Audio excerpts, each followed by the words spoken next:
Hi everyone, I just wanted to do a quick update video on my consult with the surgeon last week for my gallbladder. He's not going to remove it.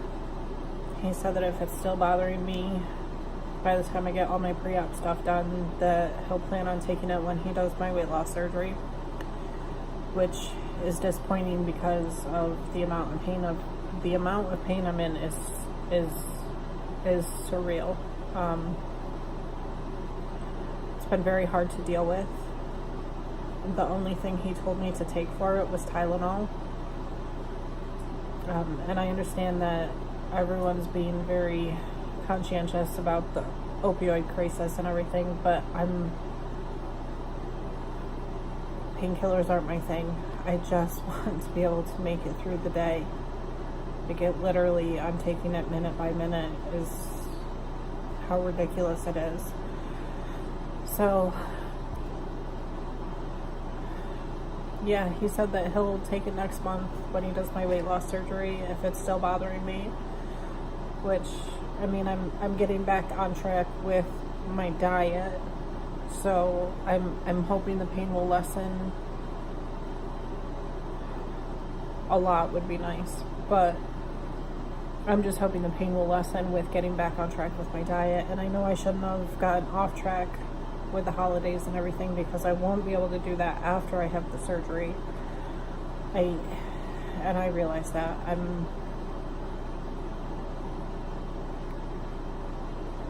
But anyway, so I'm getting back on track with all of that. I did end up seeing the nurse navigator after I saw the surgeon, and she had told me how if it weren't for the insurance requirements, she would try to be getting me scheduled this month for surgery. So, because I've done everything except the pre-op appointments, which she told me she'd be calling me this week to let me know when she had everything scheduled for. She tries to get everything in on the same day, which is nice. So hoping to have that done before the end of this month. I have one more support meeting I have to go to, which is going to be on the 15th. The one scheduled for next week is on my sister's birthday, so I'm going to be celebrating my sister's birthday with my family. So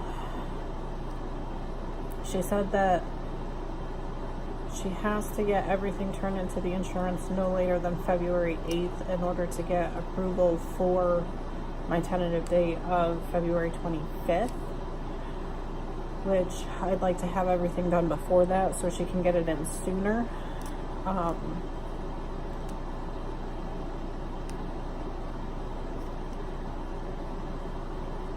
Yeah, but I mean, I can't get my February weigh-in done until the 1st. But still, even if I get that done,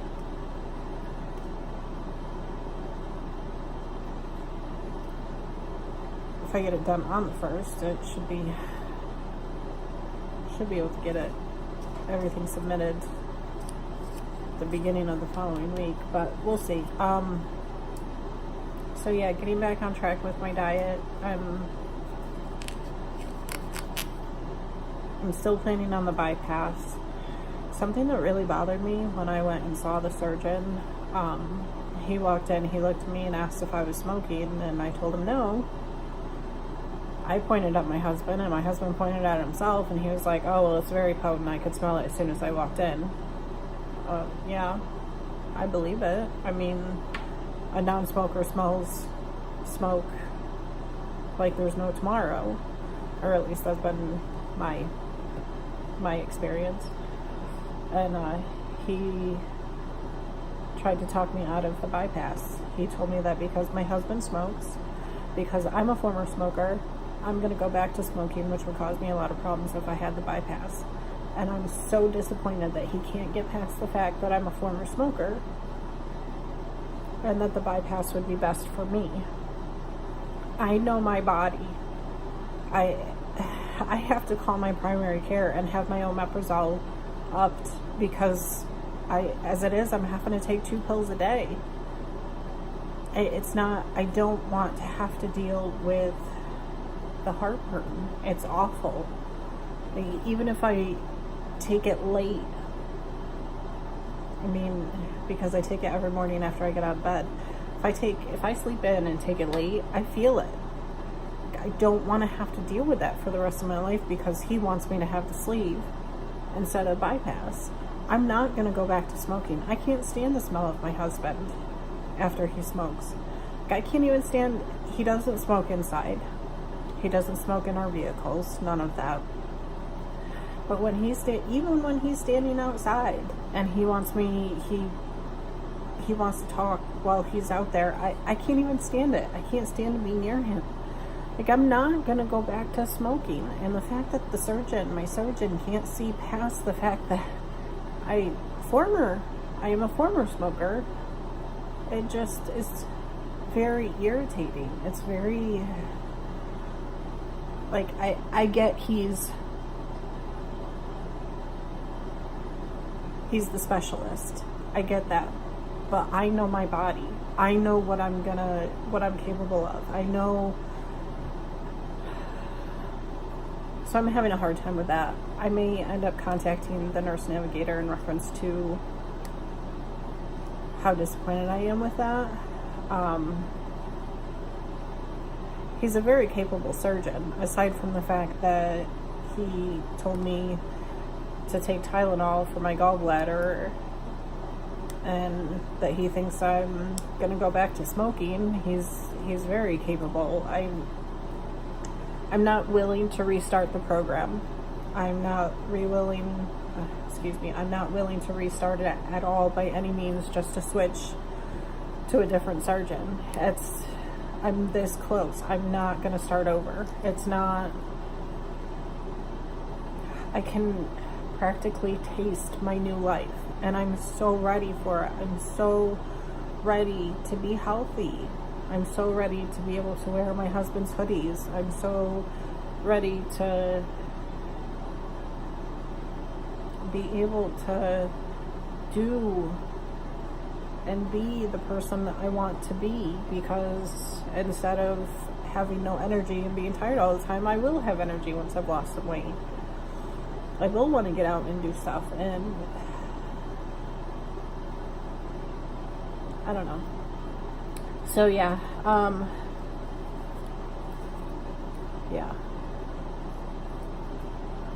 we ended up getting a new to me car, and it sits a little bit lower than the car that I traded in, which was not a deciding factor for me getting or not getting the car by any means, but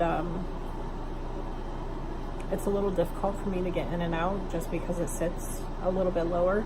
And it's not even like I went from a crossover to a car. So it's not like I went from some big SUV like a Denali to a Prius or something. You know, it wasn't that big of a change.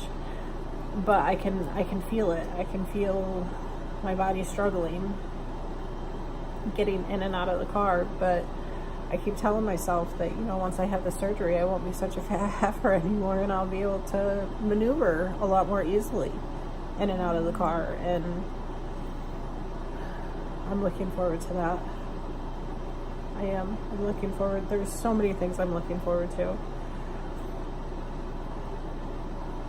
And I'm trying to educate my husband at the same time, trying to tell him how his life is going to change once I have the surgery, and he doesn't see it. He doesn't see how his life will change, and as much as I've tried to explain to him, he's not getting it, which is fine. I mean, I've tried. He's the type to do an obsessive amount of research, but when it's come to the surgery, I have done an obsessive amount of research, and he's just kind of stepped back to let me do it, which is fine. But I want him to know, like, I want him to realize what he's signing up for with me having the surgery, and I don't think he does. But I also don't think that he's